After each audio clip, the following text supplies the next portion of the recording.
সামনে রাজ্যে বিধানসভা ভোট। তমলুক সাংগঠনিক জেলার হলদিয়া হেলিপ্যাড ময়দানে ভারতের প্রধানমন্ত্রী শ্রী নরেন্দ্র মোদী বিজয় সংকল্প সুবিশাল জনসভায় অংশগ্রহণ করে পরিবর্তনের লক্ষ্যে দুর্নীতিবাদ চোর মমতা সরকারের উৎখাতের ডাক দিয়ে গেরুয়া ঝড় তুললেন মেদিনীপুরের ভূমিপুত্র নন্দীগ্রাম ও ভবানীপুর বিধানসভার বিজেপি মনোনীত প্রার্থী দাপুটে নেতা রাজ্যের বিরোধী দলনেতা শুভেন্দু অধিকারী।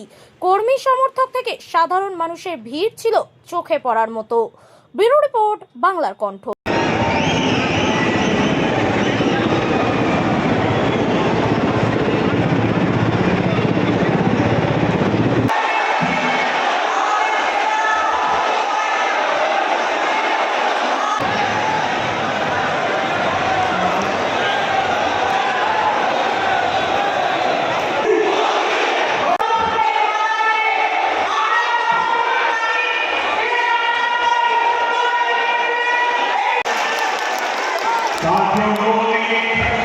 আমরা